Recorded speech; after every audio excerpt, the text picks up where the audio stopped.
The untouchable alien savage. Until a human won her trust. The emergency lights on orbital platform Halcyon 4 blinked like a weak pulse, never fully bright. Each dim flash carved long shadows along Deck 12, the forgotten industrial ring of the station. Dr. Adrian Voss checked the time on his wrist display for the third time. 2 o'clock station hours. Graveyard cycle. The word graveyard felt too right out here. His boots made soft taps on the metal floor as he walked the empty corridor. The sound died fast, swallowed by cold air and dead machines. Somewhere a pump coughed and a pipe hissed, like the station was trying to breathe and failing. Life support here ran on minimum, just enough to keep people alive, not enough to make anyone want to stay. Halcyon 4 had been a proud project once. Now most levels were sealed and dark. The company had moved on and left the station to circle a dead moon. Adrian had arrived 4 months ago, pulled from a research post on Titan. He studied alien behavior, social patterns, communication. On Titan, that had mattered. Here, the station's medic had laughed when she saw his file. Xenobehavior on Halcyon? Dr. Alara Wynn had said, "Bad draw, Voss. We've got tired humans, broken drones, and one wild problem on Deck 12 that Command pretends isn't real." She lowered her voice. "The Ferox girl," she whispered. "You'll hear the stories." He did.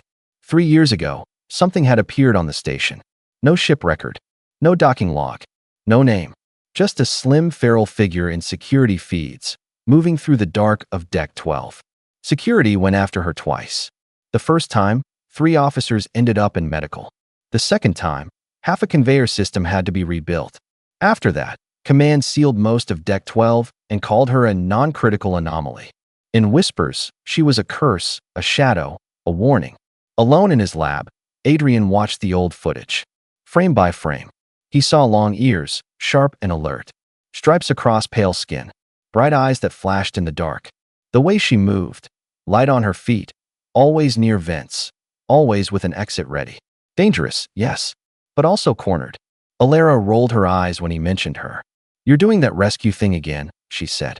"Some people adopt cats. You picked the feral alien in the worst part of the station." Adrian said he was just curious, that he wanted to study Ferox survival. Alara snorted, but still helped him pull old files. Ferox were distant, tight family groups, strong bonds. They did not like to be alone. 3 years alone on this freezing deck. That was not just survival. That was slow damage. Now Adrian turned a corner under a faded warning sign about unstable flooring. His breath fogged in the cold. He carried a small pack over his shoulder. Inside were nutrient bars, water, and a folded thermal blanket. He had been leaving supplies in different spots for weeks. They always went missing by the next day. He never saw who took them. Yet, his handheld scanner beeped softly. Movement above. In the vents. He did not look up. He kept his pace slow and steady. He wanted her to learn his pattern. "Evening," Adrian said, voice low. "Brought the good bars this time. Less bad anyway. Still tastes like chalk." No answer. But he felt it, the sense of eyes on his back. Not station cameras. Not human. Something studying him. He stepped into an old cargo room and set the pack on the floor. He took out the bars one by one and laid them on a clean cloth. "It's yours," he said. "No tricks. No trackers. Just food. And a blanket." The metal above creaked softly. A shift. A change in weight. She was there. He knew she was. Adrian did not look up. He stepped back from the cloth. 3 steps. 4. He lifted his hands to show they were empty. "I'll be back tomorrow," he said. "Same time. Same place." He turned and walked away, pulse beating fast. Behind him, something moved in the ceiling again. Lighter this time. Closer. Deck 12 had a ghost. And tonight, the ghost had listened. The next night, Halcyon 4 felt different. Dr. Adrian Voss stepped into Deck 12 and immediately sensed that something in the air had shifted. The lights flickered slower tonight, almost thoughtful, as if the station itself was waiting to see what he would do next. He walked carefully, boots tapping softly on the grated floor. He carried another supply pack over his shoulder, food, water, and a small medical kit. Every night, he brought something. Every night, it disappeared. A quiet routine forming between him and someone he'd never met. He reached the same abandoned cargo room, placed the pack on the ground, and arranged the nutrient bars neatly. He sat cross-legged on the cold metal deck, giving whoever watched him a clear view of his hands. Above him, the vents hummed, too softly for normal machinery. Too alive. Adrian spoke gently, not looking up. I brought different food tonight. And some pain patches, if you need them. Just in case. Silence answered. But then, a faint scrape of metal. Not threatening. Not fast. Just curious. He smiled to himself. Progress. He cleared his throat. I know you're out there. I know you've been alone a long time. I'm not here to capture you. I'm not security. I'm just a scientist with bad sleep habits. Something shifted above him, a tiny shift in weight. She was listening. To keep his hands busy, he opened one of the bars and sniffed it with exaggerated disgust. This one is supposed to taste like fruit, he said. I don't believe it. It smells like disappointment. The vents gave a soft tap, like something bumping the metal. He pretended not to notice. He set the open bar on the cloth and moved back 2 steps. Then he froze. A soft thud echoed behind him. Close. Too close. He felt the hair on the back of his neck rise. Something wasn't in the vents anymore. Someone was on the floor. Slow, careful breathing. Light, controlled, but unmistakably present. Adrian didn't turn around. His voice stayed calm even though his pulse jumped. I'm not moving. You don't have to hide from me. He could hear her now. Fabric shifting. Bare feet brushing the metal. A soft, low growl. Warning or fear, he wasn't sure. Adrian lifted his hands slowly, fingers open. I'm going to stand, he said softly. I won't look unless you want me to. He rose, inch by inch. She didn't run. He took one small step forward. Still nothing. Finally, he let himself glance over his shoulder, just a quick look. And the world stopped. She stood near the edge of the emergency light, half in shadow. A tall, lean figure with striped skin the color of ash and smoke. Long ears flicked nervously, scanning sounds he couldn't hear. Her hair fell wild down her back, tangled from years of hiding. She wore scraps of cloth and cables, shaped into something like clothing. But her eyes, one bright amber, the other ice blue, glowed sharply in the dark, fixed on him with intense focus. Adrian's breath caught. She was real. Not a rumor. Not a ghost. A living, breathing ferox. He slowly crouched, lowering himself to her height. Thank you for coming out, he whispered. She flinched, muscles tightening, ready to bolt. But she didn't. Instead, she stepped closer, just one step, but enough to make the moment feel huge. Her hand moved, hesitant and trembling. She reached for the open nutrient bar, sniffed it, then glanced at him with something between suspicion and confusion. It's food, he assured her. Not great food, but edible. She sniffed it again. Then she bit it. Her face twisted into the most dramatic expression of disgust he'd ever seen. Adrian burst out laughing before he could stop himself. She went still, ears rising sharply at the sound.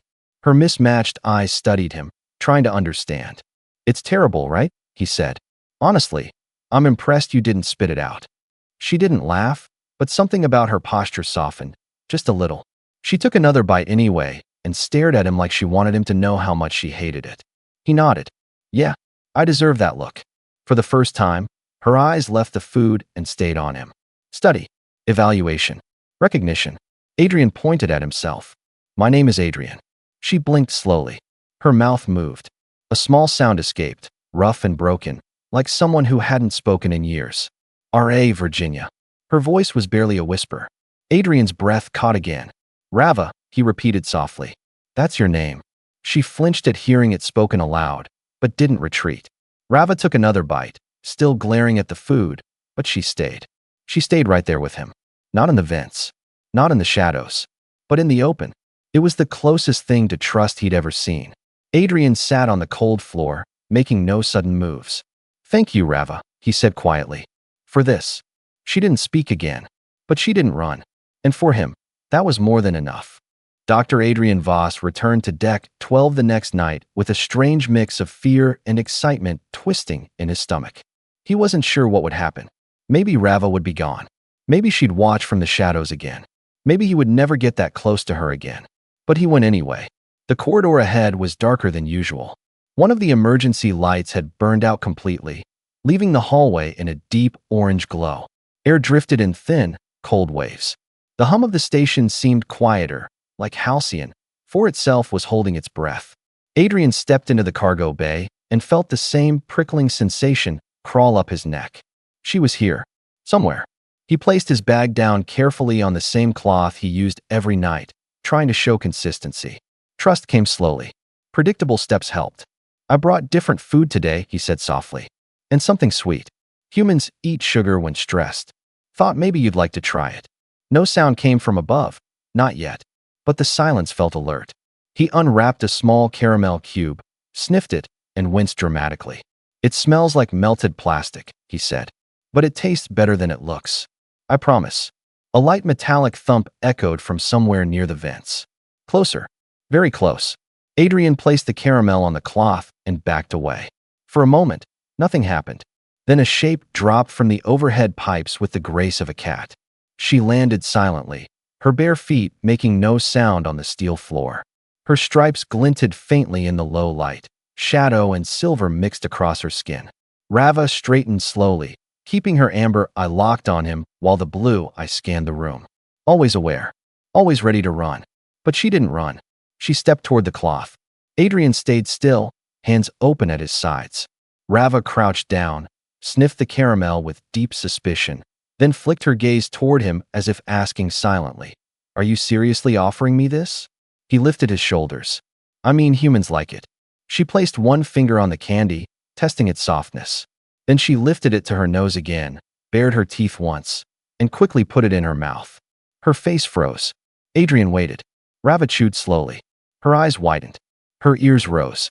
She made a soft croaking sound, half shock, half delight. Adrian tried not to laugh. "You like it?" She swallowed and glared at him fiercely, as if accusing him of hiding this treasure from her until now. He raised both hands. Okay, I'll bring more." She huffed, turning her attention back to him. Her chest rose and fell quickly, nervous or excited. He couldn't tell. Adrian sat cross-legged again. Rava didn't retreat to the shadows. Instead, she lowered herself to the floor across from him, still cautious but not fleeing. The distance between them felt smaller than last night, not just physically, but emotionally, like she was letting him into a space no one else had been allowed to enter in years. He pointed to himself again. "Adrian." She watched his lips, processing the sound. He tapped his chest gently. "Adrian." Rava blinked and touched her own chest. "Rava." "I remember," he said softly. "I won't forget." Something flickered across her face, maybe pride, maybe relief. It was hard to read her expressions, but he recognized the way she leaned forward slightly, as if drawn closer despite herself. Adrian reached into the bag slowly and pulled out a soft thermal cloth. Her eyes darted to it instantly. Muscles tensed. Ears lowered. "It's just a cover," he explained. "Warm. For the cold. You can take it if you want. You don't have to." He placed it on the ground and waited. Rava's breathing slowed as she considered it. Her fingers twitched. Finally, she reached out, touched the fabric, and pulled it closer. She didn't wrap herself in it, but she kept her hand resting on it, like she was deciding its purpose. "Do you speak more?" Adrian asked gently. "Or has it been too long?" Rava frowned, her brow tightening. She opened her mouth, tried to form a word, but the sound broke in her throat. Something like frustration flashed across her face. Her hands curled into fists, and her ears flattened. "It's okay," Adrian said quickly. "You don't have to speak. I'll understand in other ways." Rava looked at him sharply, surprised. He smiled. "I'm here to learn.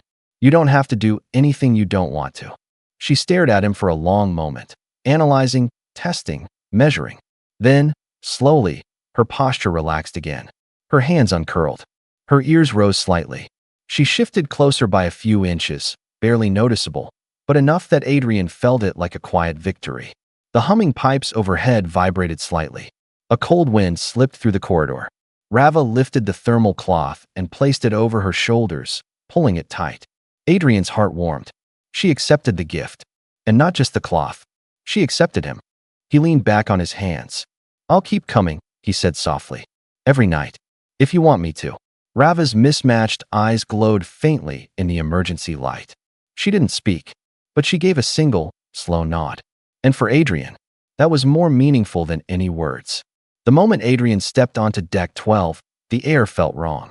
It was colder than usual. The lights flickered faster, nervous and jumpy. And the recycled air carried a sharp, burnt smell, like overheated wiring mixed with something metallic. He tightened his grip on his supply bag and moved forward. A dull clang echoed somewhere deep in the corridor.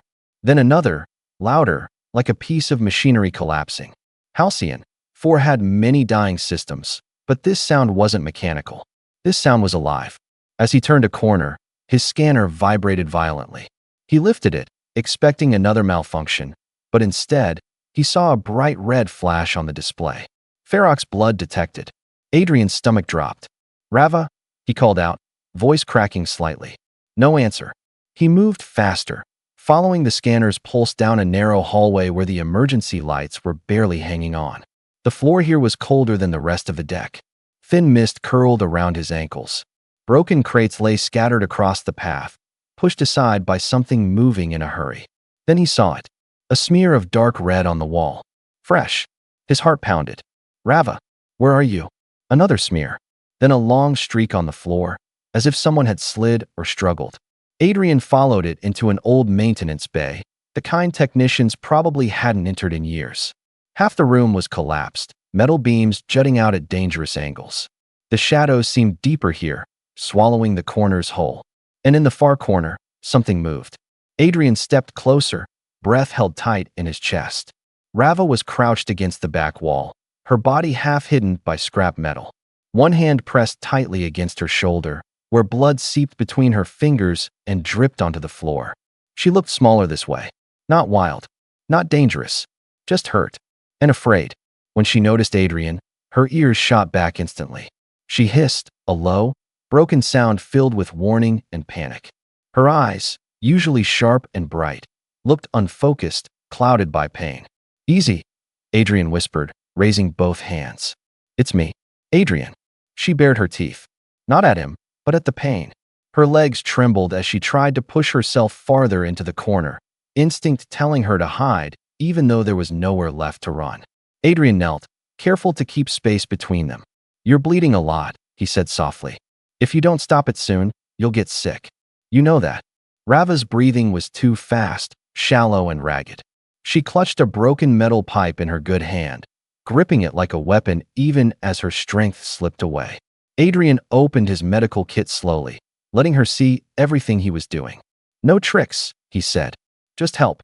She hissed again, but it was weaker. Her grip on the pipe shook. Sweat dotted her forehead. Her vision kept drifting. He could see it now, a long gash across her shoulder, torn open as if she'd been caught on sharp metal while climbing through the collapsed vents. He swallowed hard. "Rava, please. Let me help." Her mismatched eyes met his then. Amber and ice blue, bright even through pain. They were wide, full of fear, confusion, and something else. Something that made Adrian hold his breath. Trust trying to break through terror. She trembled. Her ears twitched. Her chest rose and fell in uneven, desperate breaths. Finally, her fingers loosened around the pipe. The metal clanged against the floor. Adrian took that as permission. He moved toward her slowly, inch by inch. When he touched her arm, she flinched violently, a choked sound slipping from her throat. But she didn't pull away. "It's okay," he whispered. "I know it hurts. I'm here." He cleaned the wound carefully, talking the whole time. Soft, steady nonsense. "Deck 5's hydroponics pumps failed this morning," he murmured. "Alara says she's going to fix it with a wrench and pure anger." Rava blinked slowly, finally focusing on him. He applied antiseptic. She sucked in a breath, her claws digging into the floor, but she stayed still. "You're doing great," Adrian said. "Almost there." He sealed the gash with dermal foam, watching the bleeding slow to a stop. Her body sagged with relief or exhaustion. Probably both. When he finished, she tried to stand and nearly collapsed. He caught her around the waist without thinking. She tensed immediately, every muscle ready to fight. But then she felt the warmth of his hands, the steadiness of his hold. And she didn't pull away. Her head dropped lightly against his chest, her breath hot and shaky. "You're okay now," Adrian whispered. "I've got you." She made a tiny sound, something between a whimper and an exhale, and clung weakly to the front of his jacket. Adrian took a slow breath. He needed to move her. This bay was too cold, too exposed. She wouldn't survive the night here. "I'm taking you somewhere safe," he whispered into her hair. "Please don't be afraid."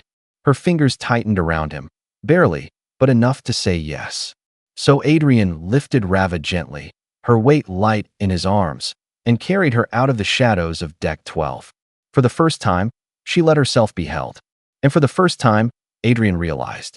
He wasn't saving a myth or a mystery. He was saving her. Carrying Rava through Halcyon felt unreal. Her weight was light, but every step reminded Adrian of how fragile she truly was beneath all her wildness. Her arms stayed loosely around his shoulders, more instinct than trust, but she didn't try to escape. That alone felt like a miracle.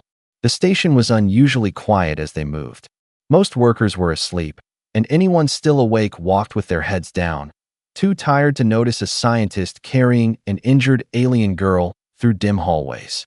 A maintenance worker mopped a corridor near the research wing. He glanced at Adrian, blinked once, then shrugged and kept mopping.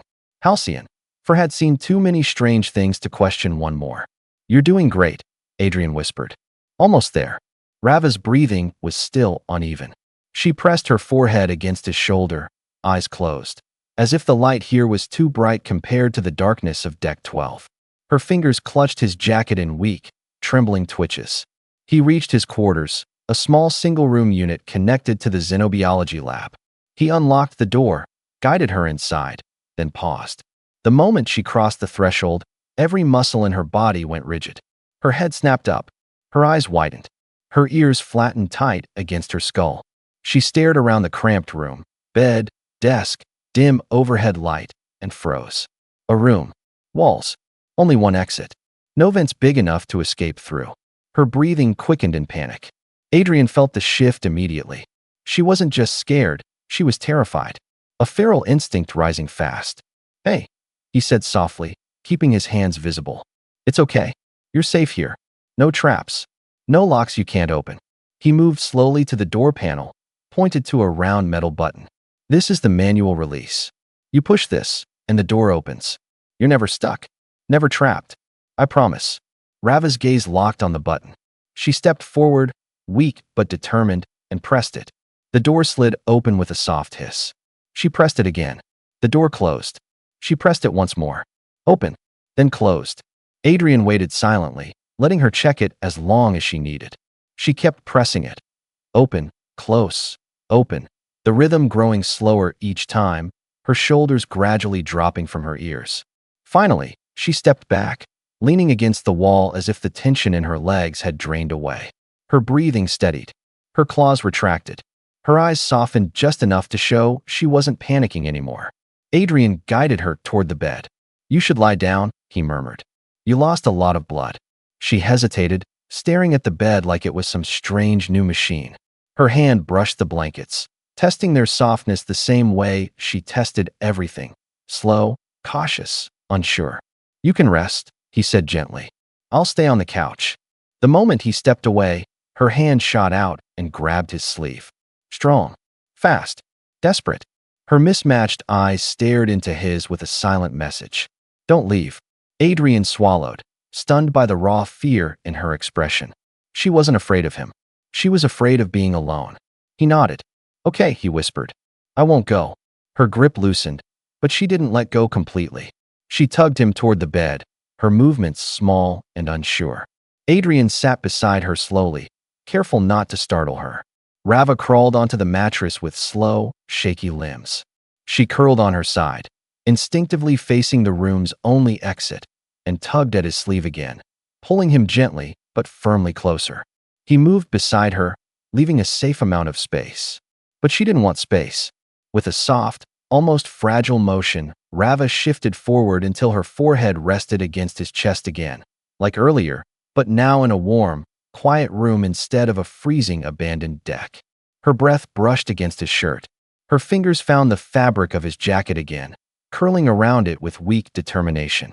She trembled, not from cold, from everything she had survived, from every night she had slept alone with danger in the walls, from 3 years of silence and fear. Adrian exhaled slowly, careful not to move too fast. He rested his hand lightly on her back, not pressing, not holding, just present. "I'm not going anywhere," he whispered. "You're safe here, Rava. I promise."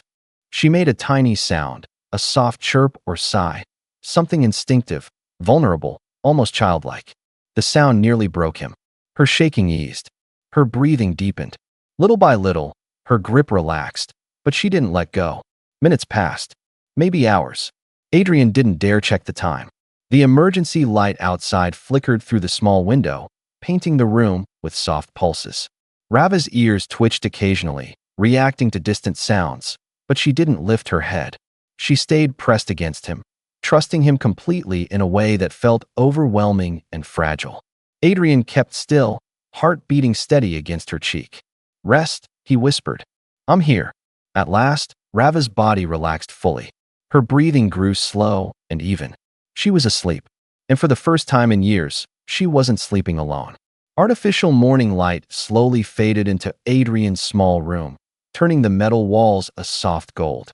The light panels hummed quietly as they warmed, casting long shadows across the desk covered in research notes. Adrian hadn't slept. He remained sitting against the headboard, still wearing his jacket, afraid that any shift might startle the sleeping girl beside him. His back felt stiff, his neck ached, and his eyes burned, but he didn't care. Rava lay curled against his chest, her breath warm and steady. Peaceful, untroubled. He wondered when she last slept like this, without fear, without cold, without preparing to run at every sound. He doubted she even remembered. Her fingers still clung loosely to his sleeve. Not tight anymore, just enough to remind herself he was real. He watched her for a long time. The rise and fall of her breathing. The small twitch of her ears at the distant hums of the station. The way she sighed softly each time she exhaled. She looked so different like this. Not wild. Not dangerous. Just alive. A living person who had survived too much. His communicator buzzed on the table, almost startling him.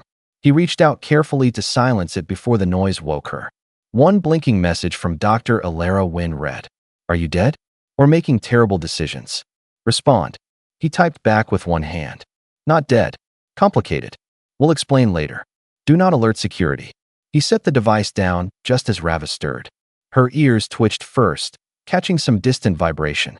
Then her fingers tightened around his sleeve again. Her breathing quickened for a moment, instinct waking before her mind did. Her eyes opened slowly. Bright amber, bright blue, both scanning the room. For a few seconds, she didn't move at all. Her gaze drifted around the unfamiliar space, confused. Then her eyes locked onto Adrian's, and her whole body tensed. Adrian raised his free hand gently. "Hey," he whispered. "It's okay. You're safe."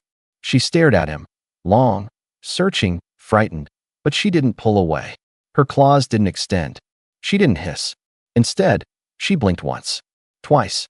Her breathing slowed. She remembered. Rava pushed herself up slightly, her hand sliding from his jacket, but she stayed close. She touched her healed shoulder, wincing but surprised at the lack of pain. Then she looked at him again, eyes softer this time. "You're safe here," Adrian repeated quietly. "I stayed the whole night. Like I promised." Her throat moved as she swallowed. She tested her voice, opening her mouth slightly. Her first attempt came out as a rasp. "Why stay?" she whispered, the words rough and unused. Adrian smiled softly. "Because you needed someone." Rava tilted her head, studying him with intense focus. She seemed confused by the idea, maybe even suspicious. Her life before Halcyon had probably taught her that kindness had a price. Trust had consequences. But Adrian wasn't asking for anything. "I didn't want you to be alone," he said gently. "Not after everything you've survived." She looked down at her lap. The thermal blanket he'd given her had slipped halfway off during the night. She touched it absent-mindedly, rubbing the soft fabric between her fingers as if she couldn't believe something warm was meant for her. "You can stay here as long as you need," he said. "Today, tomorrow, however long it takes." Rava slowly lifted her hand and placed it on his chest, just above his heartbeat, like she was checking if he was actually real. "Adrian," she said quietly, testing his name again. Hearing her say it made his chest tighten with something warm and heavy. "That's right," he said, smiling. "I'm Adrian." She withdrew her hand, but didn't move away. Her mismatched eyes softened a little more, the fear melting into a small spark of something new. Curiosity, hope, recognition. She scanned his quarters again, slower this time, less frantic. Her ears followed distant station sounds, but she didn't react with panic. Her body language was different now, still cautious, still alert, but no longer braced to escape. She lifted the edge of the thermal blanket and held it up toward him. An offering? Or a question? You want me to stay? Adrian asked. Rava nodded once. Small, quick, but certain. He adjusted himself slightly on the bed, careful not to crowd her. She relaxed a bit more, leaning back against him, letting the blanket fall over both of them. For a moment, neither spoke. Then Rava whispered something so soft he almost missed it. No, alone. Adrian's breath caught. No, he whispered. Not anymore. Rava closed her eyes, leaning her head gently against his shoulder. Her entire body seemed to release the last pieces of tension she'd carried in her bones. For the first time in years, she allowed herself to rest in daylight. Adrian stayed beside her, steady and warm, listening to the quiet hum of Halcyon before waking up outside. She wasn't a ghost anymore. She wasn't a myth or a threat. She was Rava, and she was finally beginning to feel safe. Morning on Halcyon grew brighter as the simulated day cycle reached full glow. The lights outside Adrian's quarters hummed to life, casting soft gold across the metal walls. The station was beginning its usual noise, workers talking, machines rumbling, announcements echoing through distant corridors. But inside the small room, everything felt strangely calm. Rava sat beside Adrian on the bed, wrapped in the blanket he had given her. Her mismatched eyes watched the door, not with fear now, but with a quiet alertness. Her ears twitched with each distant sound, but she didn't tense like before. Every minute, Adrian saw her relax a little more. He rested back against the headboard, feeling exhaustion tug at his muscles. But he didn't regret staying awake. Watching her breathe safely beside him had been worth every lost hour. Rava glanced at him, studying his face with an intensity that once would have frightened him. Now it just felt familiar. You feel better today? Adrian asked softly. She gave a tiny nod. Warm, she whispered. Her voice was rough but clearer than the night before. Adrian smiled. Good. You deserve warmth. She looked confused at the idea, like warmth was something she'd borrowed, something she expected to lose again. She tested the blanket with her fingers, then pressed her palm against it as if checking whether it would vanish. You can keep it, Adrian said gently. Rava blinked. Slowly, as if she wasn't used to keeping anything. Then a soft knock sounded at the door.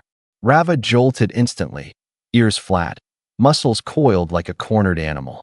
Fear flashed across her face. It's okay, Adrian whispered quickly. Just Alara. But Rava was already crouched, ready to leap away. Before Adrian could say anything else, the door opened. Not all the way, just a cautious crack. Dr. Alara Wynne peeked her head in.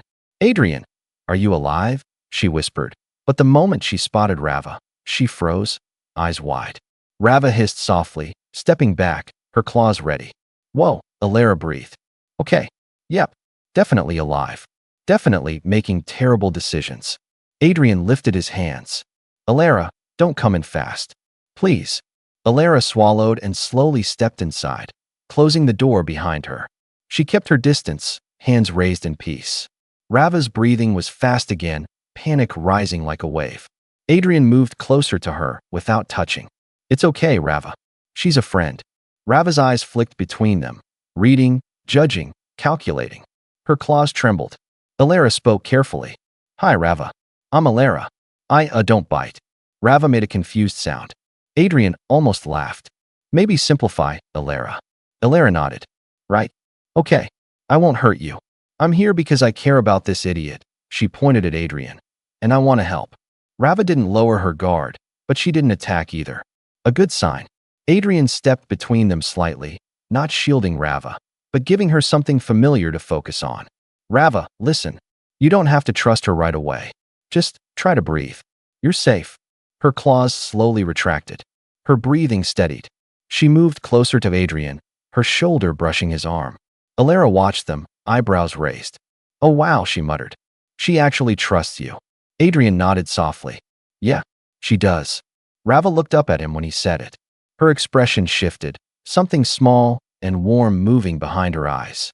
Alara cleared her throat. Adrian, if Command finds out she's here. I know, he said, but I'm not turning her in. Rava stiffened again at the mention of Command, but Adrian touched her hand gently. Not pulling, just grounding. I won't let them take you, he said. Rava's fingers curled around his, holding on tight. Alara exhaled. Well, then I guess I'm helping you. Great. Perfect. I always wanted to commit at least one career-ending action with you. Adrian smiled. Thank you. Rava looked between them slowly, her expression softening just enough to show she understood. She wasn't alone anymore. Alara stepped closer, slowly. Rava, do you want to stay here? Rava didn't speak. Instead, she leaned subtly into Adrian's side, just enough to answer. Alara nodded. Then we'll figure it out. Rava relaxed again, her grip on Adrian steady. She looked up at him with a quiet, trusting gaze. Stay, she whispered. Adrian smiled. I'm not going anywhere. He wrapped an arm lightly around her shoulders. She didn't flinch, didn't pull away. She rested her forehead against him again, calm and sure. For the first time in 3 years, someone had chosen her. And for the first time, she chose someone back. Outside the room, Halcyon foregroaned with its usual tired sounds. Lights flickered. Machines whirred. Life went on as if nothing had changed. But everything had changed. Rava wasn't a shadow on Deck 12 anymore. She wasn't a myth. She wasn't a threat to avoid. She was a person. She had a name. She had a place to rest. And someone willing to fight for her. Adrian held her a little closer. Whatever comes next, he whispered, we face it together. Rava closed her eyes, breath steady. She finally believed it.